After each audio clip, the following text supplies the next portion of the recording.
प्रिय विद्यार्थियों, जय सिया राम। देखो बच्चों, हमने कल के वीडियो में शब्द शक्ति का अध्ययन किया था। शब्द शक्ति क्या होती है, शब्द की शक्ति क्या होती है, ये हमने आपको बताया था। हमने शब्द के 3 अर्थ बताए थे और उन्हीं 3 अर्थों के आधार पर शब्द शक्ति के भी हमने 3 भेद बताए थे। पहला अर्थ था अभिधार्थ, जिसको हम मुख्य अर्थ या शब्दकोशीय अर्थ कहते हैं। यानी कि जैसा हमने किसी वस्तु का नाम रख रखा है, उस वस्तु को उसी नाम से हमने बोला, वही उसका अर्थ निकला। जैसे गधे को, कोई जानवर जो गधा है उसको हमने गधा कह दिया तो हम समझ जाएंगे गधे को ही बोल रहा है। वैसे ही हमने दूसरे था, इसका शब्द का अर्थ था लक्ष्यार्थ। लक्ष्यार्थ के आधार पर शब्द शक्ति का दूसरा पार्ट बनता है लक्षणा शब्द शक्ति। और उसके बाद हमारा जो था व्यंग्यार्थ, व्यंग्यार्थ के आधार पर व्यंजना शब्द शक्ति बनती है। हमने अभिधा शब्द शक्ति के बारे में पढ़ लिया था और लक्षणा शब्द शक्ति के बारे में भी आपको बता दिया था। आज की इस वीडियो में हम लक्षणा शब्द शक्ति के जो भाग हैं उनका वर्णन करेंगे। आपके कक्षा 12 में लक्षणा शब्द शक्ति के 2 भाग आते हैं जो आपके कोर्स में है। हम उन दोनों भागों का जिक्र करेंगे और साथ ही साथ व्यंजना शब्द शक्ति को भी बताएंगे। देखिए बच्चों, लक्षणा शब्द शक्ति के 2 भाग होते हैं। पहला है रूढ़ा लक्षणा और दूसरा है प्रयोजनवती लक्षणा। एक होता है रूढ़ा लक्षणा और दूसरा होता है प्रयोजनवती लक्षणा।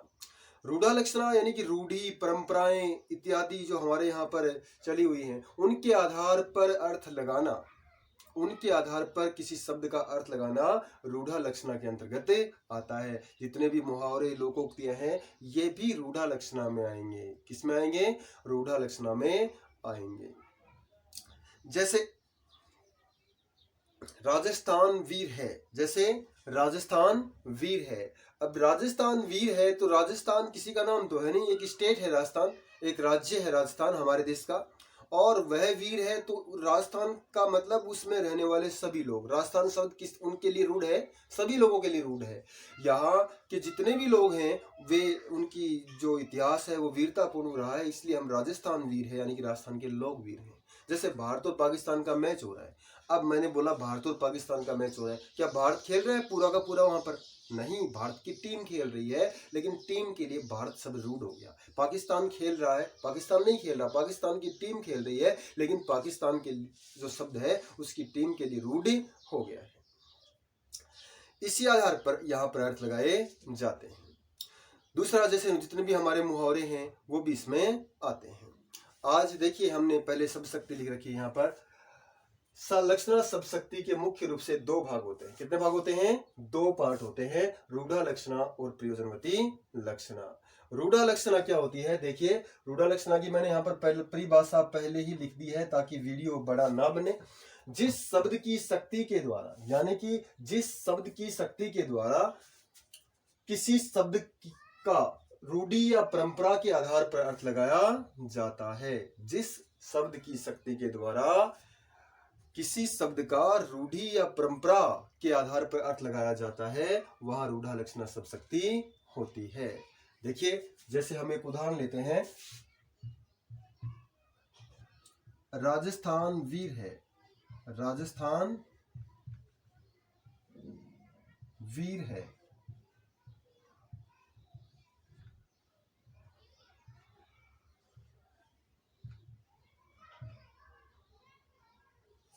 क्या राजस्थान वीर है? मैंने आपको बताया राजस्थान का मतलब राजस्थान के रहने वाले लोग। तो राजस्थान शब्द रूढ़ शब्द है, परंपरागत रूप से राजस्थान के रहने वाले लोगों को राजस्थान का नाम दे दिया जाता है, और रूढ़ शब्द है राजस्थान के लोगों के लिए। जैसे पंजाब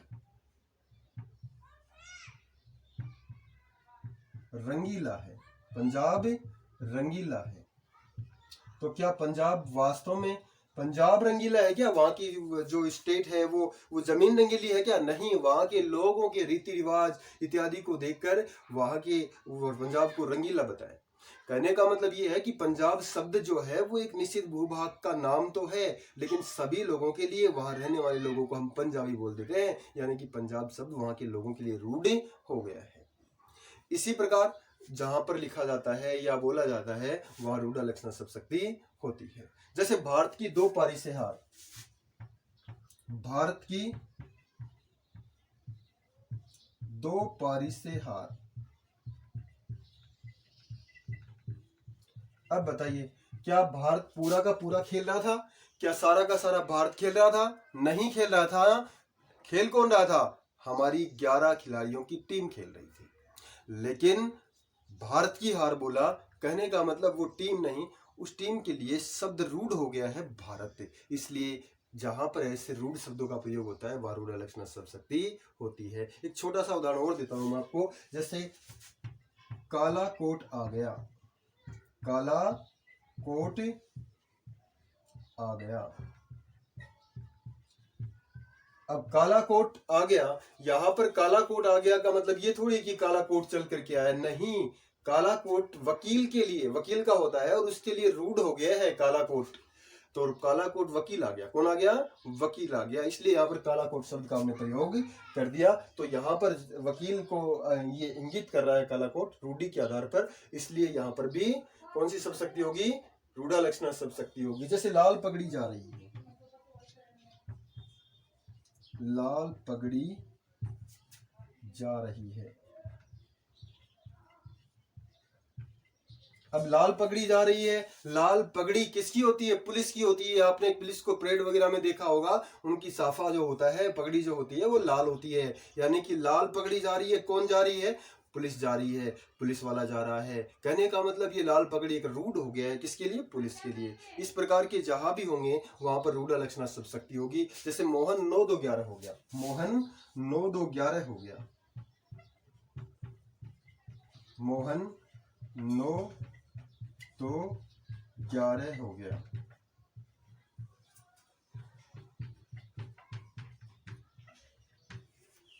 मोहन 9-2-11 हो गया। सीधी सी बात है, मुहावरा है, और मुहावरे लोग तो लोकोक्तियां भी किसके अंतर्गत आएंगी? रूढ़ा लक्षणा शब्द शक्ति के अंतर्गत आएंगे। इस प्रकार हमारी रूढ़ा लक्षणा शब्द शक्ति पूरी हो जाती है। देखिए दोबारा देख लेते हैं एक बार इसको। लक्षणा शब्द शक्ति के मुख्य रूप से दो भाग होते हैं, रूढ़ा लक्षणा और प्रयोजनवती लक्षणा।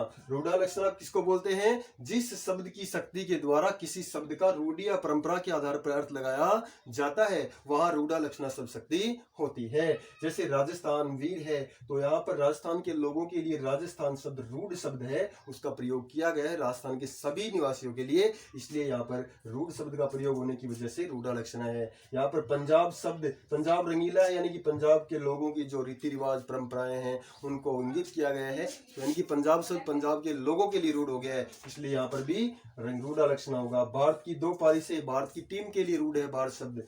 वैसे काला कोट जा रहा है, वकील के लिए रूढ़ है। लाल पगड़ी जा रही है, यानी कि पुलिस के लिए रूढ़ शब्द है। पुलिस के लिए एक पगड़ी होती है, पुलिस की लाल पगड़ी, और किसी की पगड़ी लाल नहीं होती है। इसी प्रकार मोहन 9-2-11 हो गया, और मुहावरे भी किस में आएंगे? रूढ़ा लक्षणा शब्द शक्ति में आएंगे। अगली जो हमारा लक्षणा शब्द शक्ति का भाग है उसका नाम है प्रयोजनवती लक्षणा।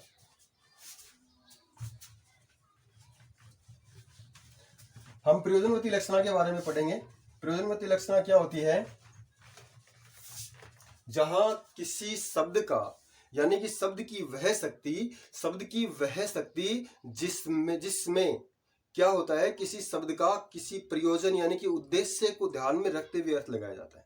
किसी प्रयोजन या उद्देश्य को ध्यान में रखते हुए अर्थ लगाया जाता है। जैसे मैं अगर कहूं सीता गाय है, तो सीता गाय नहीं है, सीता हर सीता के लिए वो गाय शब्द रूढ़ नहीं है। कोई सीता है जिसका स्वभाव सरल है, और इसी उद्देश्य को दर्शाने के लिए मैंने क्या कह दिया? मैंने कह दिया सीता गाय है, क्योंकि गाय शब्द जो हमारे यहाँ पर है एक ऐसे सरल स्वभाव वाले को गौ बोल दिया जाता है।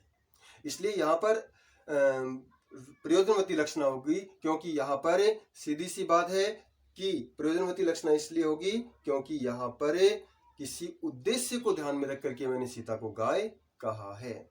जैसे मोहन गधा है, अब मोहन गधा थोड़ी है, वो 4 पैरों का जीव थोड़ी है, मोहन तो एक आदमी है, लेकिन मैंने उसके लक्षणों को देख करके, उसके गुणों को देख करके उसे हमने गधा बोल दिया। इसलिए उसके गुणों को देख करके हमारा उद्देश्य क्या था, उन्हें क्या था, उसको क्या बोला हमने? गधा बोल दिया। चलो इसकी परिभाषा लिखते हैं प्रयोजनवती लक्षणा की।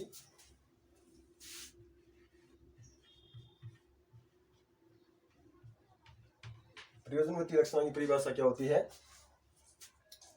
शब्द की वह शक्ति जिसमें किसी शब्द का शब्द की वह शक्ति जिसमें किसी शब्द का प्रयोजन यानी कि उद्देश्य प्रयोजन यानी कि उद्देश्य के आधार पर प्रयोजन यानी कि उद्देश्य के आधार पर अर्थ लगाया जाता है।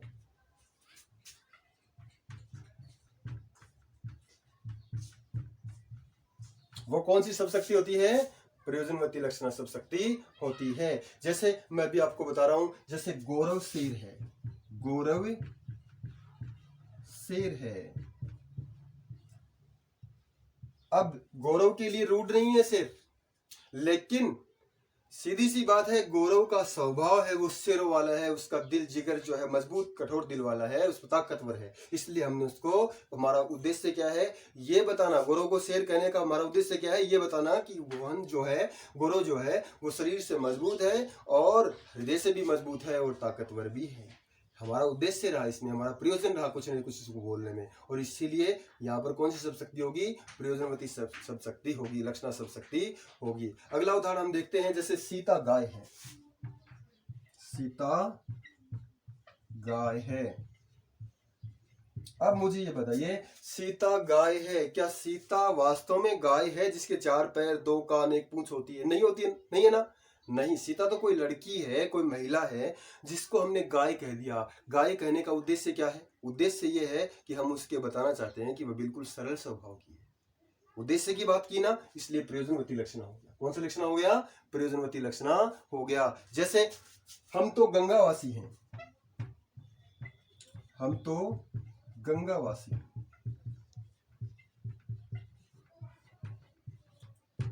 हम तो गंगावासी हैं।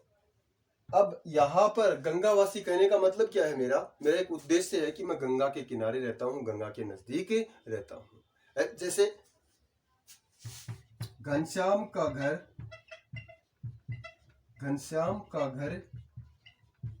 सड़क पर है, घनश्याम का घर सड़क पर है। अब मुझे ये बताइए, क्या उसका घर सड़क के बीचों बीच है या सड़क के ऊपर है? नहीं, कहने का एक उद्देश्य है कि उसका सड़क के नजदीकी घर है।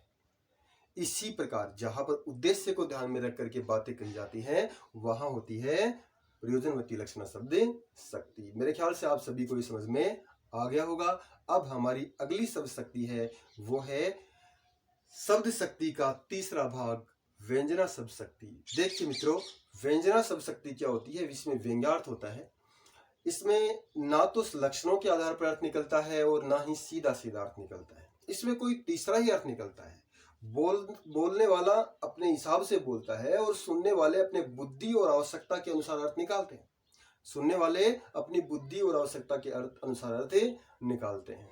इसमें व्यंग्यार्थ निकलता है, व्यंग्यार्थ निकलता है, ना तो इसमें लक्षणार्थ निकलता और ना ही वाच्यार्थ निकलता। सीधी सी बात है, इसमें व्यंजनार्थ यानी कि व्यंग्यार्थ निकलता है।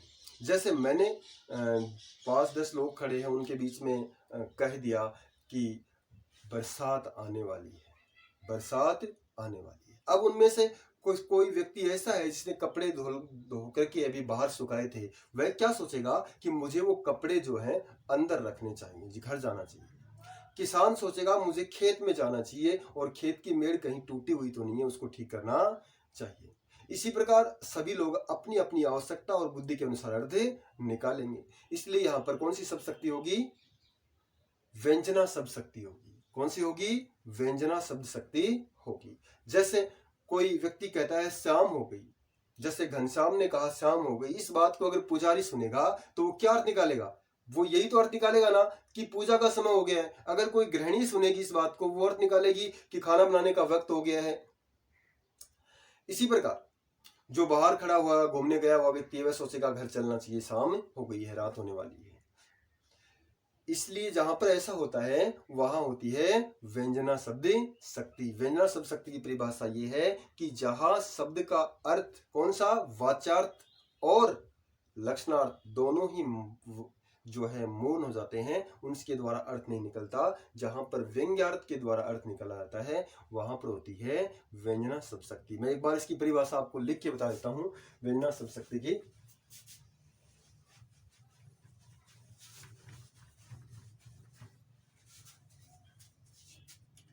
व्यंजना शब्द शक्ति।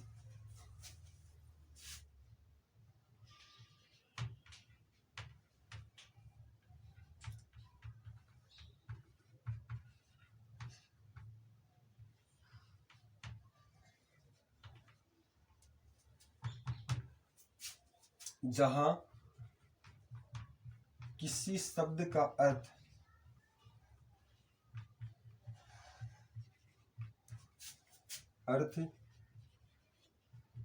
वाच्यार्थ और लक्षणार्थ के आधार पर, वाच्यार्थ और लक्षणार्थ के आधार पर प्रकट नहीं होता,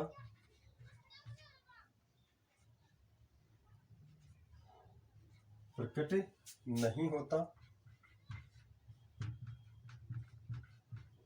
तो वह उसका अर्थ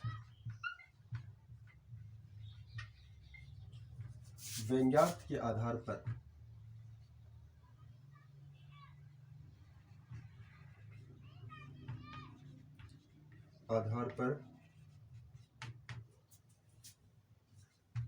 लगाया जाता है।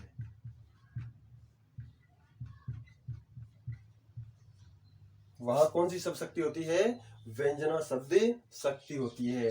जहां किसी शब्द का अर्थ न तो लक्षणों से निकलता और न ही वाच्यार्थ से निकलता। कहने का मतलब जहां विधा शब्द शक्ति भी काम नहीं करती और लक्षणा शब्द शक्ति भी काम नहीं करती, तो कोई तीसरा ही अर्थ जिसको हम व्यंग्यार्थ बोलते हैं उसके द्वारा जहां पर शब्द का अर्थ लगता है वहां होती है व्यंजना शब्द शक्ति।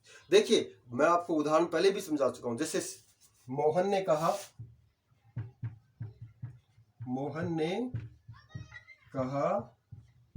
क्या कहा? शाम हो गई, यानी कि संध्या हो गई, संध्या हो गई। मोहन ने क्या कहा? संध्या हो गई। कहने का मतलब मोहन ने कहा संध्या हो गई। अब सीधी सी बात है कि इसको सुनने वाले लोग अपनी अपनी आवश्यकता के अनुसार अर्थ निकालेंगे। कोई बाहर गया हुआ व्यक्ति दूर घूमने चला गया, वो सोचेगा घर से आने का समय हो गया है। गृहिणी सोचेगी खाना वगैरह बनाने का समय हो गया है। पुजारी सोचेगा कि पूजा का समय हो गया है। यानी कि सुनने वाले अपने अपने अनुसार अर्थ निकालेंगे। जैसे सुवर्ण को ढूंढत फिरत, सुवर्ण को ढूंढत फिरत कवि व्यभिचारी चोर, व्यभिचारी चोर। सुवर्ण को ढूंढत फिरत कवि व्यभिचारी चोर, यहां भी अलग अलग अर्थ निकलेंगे। कवि के लिए मैंने आपको बताया था ये श्लेष अलंकार है। कौन सा अलंकार है? श्लेष अलंकार। और श्लेष अलंकार जहां भी होता है वहां पर होती है व्यंजना शब्द शक्ति। कौन सी शब्द शक्ति होती है? व्यंजना शब्द शक्ति। क्योंकि श्लेष अलंकार में भी प्रसंग के जो प्रसंग है उसके आधार पर अलग अलग अर्थ निकलते हैं। जैसे सुवर्ण जो शब्द है इसका कवि के लिए अर्थ निकलेगा कि कवि जो है सुवर्णों को, अच्छे वर्णों को, यानी कि अक्षरों को ढूंढता है, अच्छे अक्षरों को ढूंढता है। और सुवर्ण व्यभिचारी व्यक्ति यानी कि कामी पुरुष सुंदरता की तलाश में रहते हैं। किसकी तलाश में रहते हैं? सुंदरता की तलाश में रहते हैं। चोर किसकी तलाश में रहता है? सुवर्ण यानी कि स्वर्ण, सोने की तलाश में रहता है। निकल गए ना अलग अलग अर्थ। जहां पर अलग अलग अर्थ निकले हैं वहां भी कौन सी शब्द शक्ति होगी? व्यंजना शब्द शक्ति होगी। जैसे शीतल वाणी में आग लिए फिरता हूं, शीतल वाणी में आग लिए फिरता हूं, आग लिए फिरता हूं। अब वाणी शीतल है और इसमें आग कैसे होगी? वाणी शीतल है, इसमें आग कैसे होगी? शीतल वाणी में आग लिए फिरता हूं, सीधा अर्थ नहीं निकला। कोई तीसरा अर्थ निकालेंगे हम कि वाणी शीतल यानी कि विनम्र है। कैसी है? विनम्र है। और उसमें आग यानी कि उसमें सच्चाई है, कड़वी है वो। तो सीधी सी बात है, तीसरा ही अर्थ निकल रहा है। यहां पर ऐसा होगा, वहां पर होगी व्यंजना शब्द शक्ति। अब मेरे ख्याल से आप व्यंजना शब्द शक्ति को समझ गए होंगे। व्यंजना शब्द शक्ति के प्यारे बच्चों दो भाग होते हैं। मुख्य रूप से कितने भाग होते हैं? 2 भाग होते हैं। एक होती है शाब्दी व्यंजना और दूसरी होती है आर्थी व्यंजना। बिल्कुल ही सरल है। शाब्दी व्यंजना कौन सी शब्द शक्ति होती है? शाब्दी व्यंजना वह होती है जिसमें शब्द का ज्यादा महत्व होता है, यानी कि उस व्यंजना में अगर जिस शब्द में व्यंजना शब्द शक्ति है, उस शब्द को अगर हम हटा दें तो वहां पर व्यंजना नहीं रह जाती, वहां पर व्यंजना नहीं रह जाती है। और आर्थी व्यंजना में पूरे वाक्य का जो अर्थ है वो महत्वपूर्ण करता है, इसलिए वहां पर अगर किसी शब्द को हटा दे तो कोई फर्क नहीं पड़ता। तो सीधी सी बात है। देखिए शाब्दी व्यंजना क्या होती है?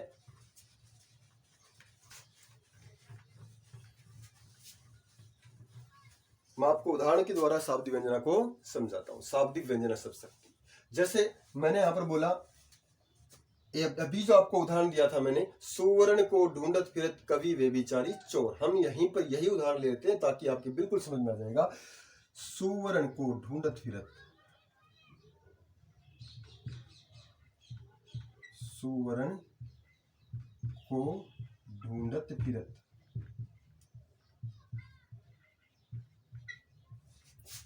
कवि व्यभिचारी और चोर। कवि व्यभिचारी और चोर। सुवर्ण को ढूंढत फिरत कवि व्यभिचारी चोर। देखिए सुवर्ण एक ऐसा शब्द है जिस शब्द के इन कवि के लिए, व्यभिचारी के लिए और चोर के लिए अलग अलग अर्थ निकलते हैं, बिल्कुल निकलते हैं। जैसे सु का मतलब अच्छा, वर्ण का मतलब है अक्षर।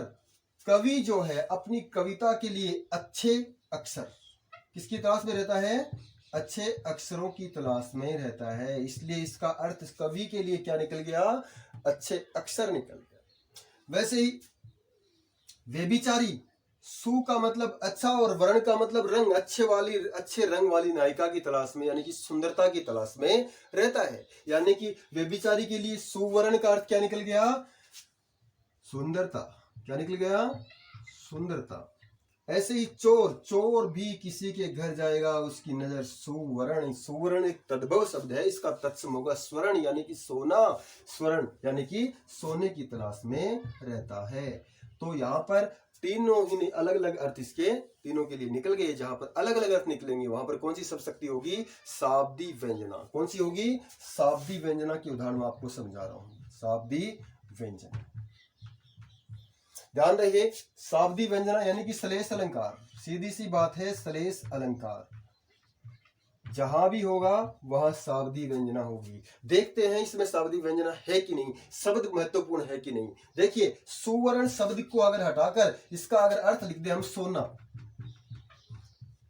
यानी कि सोने को ढूंढ फिरत कवि व्यभिचारी चोर, तो कवि के लिए कोई अर्थ नहीं निकलेगा, व्यभिचारी के लिए कोई अर्थ नहीं निकलेगा, चोर के लिए जरूर निकल जाएगा। अलग अलग अर्थ नहीं निकले ना, क्योंकि इसमें शब्द महत्वपूर्ण है। शब्द सुवर्ण होगा तभी अर्थ निकलेंगे। तो शाब्दी व्यंजना में शब्द महत्वपूर्ण होता है और उस शब्द के सभी के लिए अलग अलग अर्थ निकलेंगे। एक उदाहरण हम और भी ले सकते हैं, जैसे पानी गए न उबरे मोती मानस चून। पानी गए न उबरे मोती मानस चून। अब देखिए आप, पानी गए ना उबरे मोती मानस चून। पानी शब्द जो है, पानी के बिना नहीं उबरता मोती। बिल्कुल, पानी शब्द का अर्थ मोती के लिए क्या होता है? चमकना। समुद्र में जब मोती निकलता है तो बिल्कुल मटमैली अवस्था में निकलता है, बिल्कुल उसमें चमक नहीं होती है, लेकिन पानी से उसको उबारा जाता है, पानी से धो धोकर उसको चमकाया जाता है। इसलिए पानी शब्द जो है इसका अर्थ मोती के लिए होगा चमक। इसका अर्थ क्या होगा? मोती के लिए, यानी कि पानी के बिना मोती नहीं उबरता, मोती नहीं चमकता। और मनुष्य का भी पानी के बिना कोई महत्व नहीं होता। मनुष्य का पानी, जैसे किसी का लड़का है, उस अगर वो चोरी कर लेता है और उसे पकड़ लिया जाता है, लोग उसको बोलेंगे इसके मुंह पर तो बिल्कुल भी पानी नहीं है, देखो फिर भी कल चोरी की थी और आज वैसे ही घूम रहा है मुंह दिखाता हुआ, इसके मुंह पे तो पानी नहीं है। यानी कि इज्जत, शर्म। पानी उतरना एक मुहावरा भी है, यानी कि बेआबरू होना, बेइज्जत होना, सीधी सी बात है, बेशर्म होना।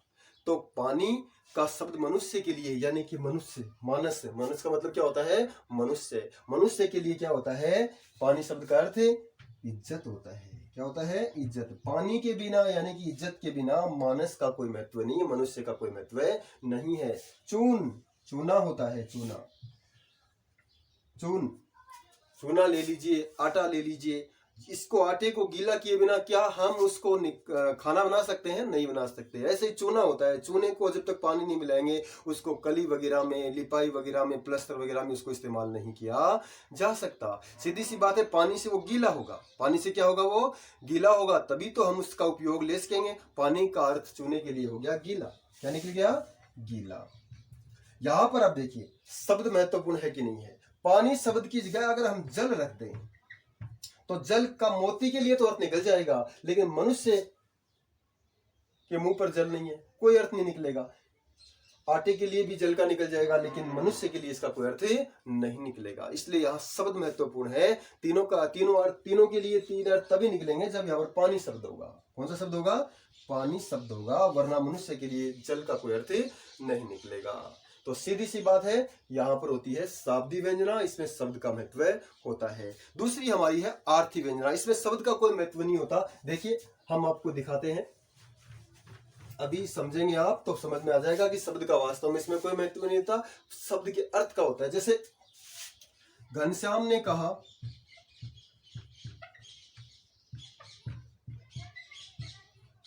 रजनी गंधा खिल गई, रजनी गंधा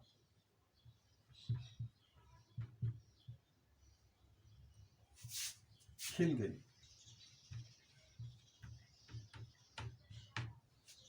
घनश्याम ने कहा रजनीगंधा खिल गई।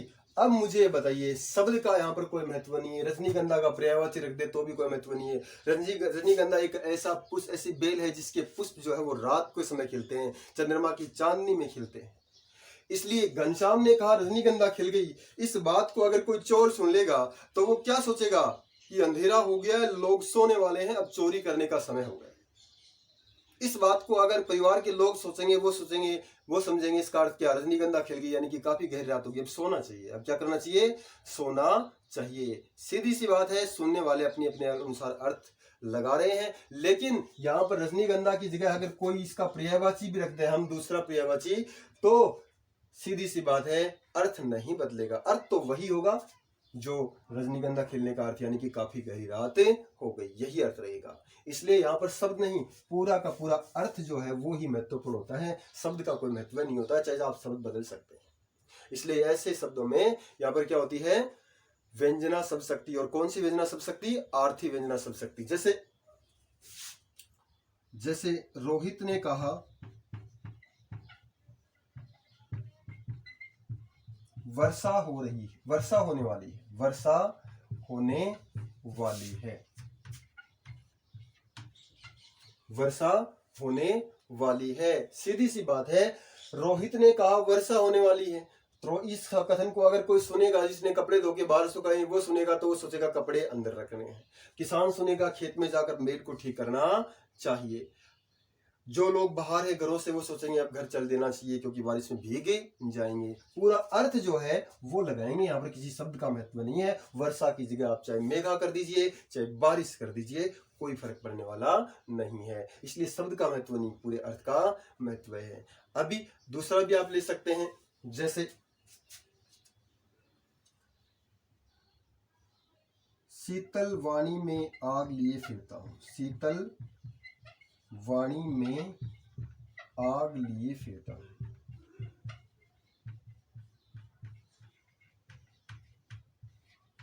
शीतल वाणी में आग लिए फिरता हूं। आर्थी व्यंजना की समझा रहा हूं अभी आपको।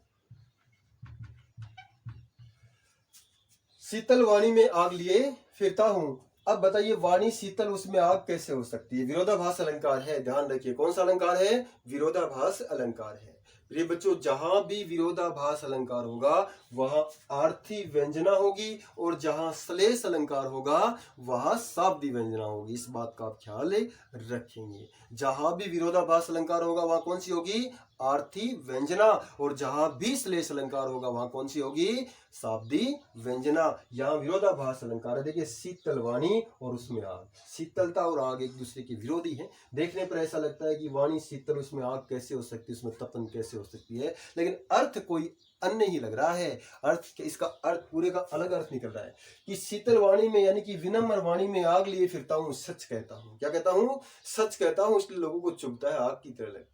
सीधी सी बात है। शीतल वाणी में इसका अर्थ, इसका मतलब ये नहीं है कि दोनों में विरोध है, विरोध तो है ही नहीं। यहाँ पर दिखाई दे रहा है केवल शीतलता और आग में विरोध दिखाई दे रहा है, लेकिन असलियत में क्या कह रहा है कवि? वाणी मेरी विनम्र है लेकिन उसमें सच है। क्या है? उसमें सच है। सीधी सी बात है। जहां पर भी ऐसा होगा यानी कि विरोधाभास अलंकार होगा, वहां भी कौन सा अलंकार, वहां भी कौन सी शब्द शक्ति होगी? आर्थी व्यंजना शब्द शक्ति होगी। आप यहाँ पर शब्द बदल लीजिए, शीतल वाणी की जगह आप ठंडी वाणी कर लीजिए, जुबान कर लीजिए, वाणी की जगह आग की जगह अग्नि कर लीजिए, विरोधाभास अलंकार तो रहेगा। समझ गए? तो ये थी हमारी शब्द शक्ति जो आपकी कक्षा 12 के कोर्स में है। इतनी ही शब्द शक्ति है, इसके अन्य भी भाग होते हैं। जब कभी बड़े वीडियो बनाएंगे बड़ी क्लासों के लिए तो आपको इसके अन्य भागों के बारे में भी बताएंगे। सभी बच्चों से मेरा निवेदन है कि चैनल को सब्सक्राइब करें, अपने साथियों को भी सब्सक्राइब करने के लिए बोलें, और साथ साथ इसका फायदा मिलना चाहिए। याद रखना, अगर आप खूब हंसते हैं तो आपका स्वास्थ्य अच्छा होता है। आप खूब हंसते हैं तो आपका स्वास्थ्य अच्छा होता है, लेकिन अगर आप दूसरों को हंसाते हैं तो भगवान जो है वो आप पे प्रसन्न रहता है, वो आपके स्वास्थ्य को अच्छा रखता है। सीधी सी बात है। आप इस वीडियो को अपने साथियों को भी बताएं और उनका भी कुछ भला हो जाए। स्कूलें लग नहीं रही हैं, कुछ पहले से, जब स्कूलें कभी लगेंगी तो ठीक है, वरना हम तो आपके लिए कोशिश कर ही रहे हैं। जब भी, सीधी सी बात है, उनका भी भला हो जाए तो आपका भी भला होगा। कर भला हो भला। जय सिया राम।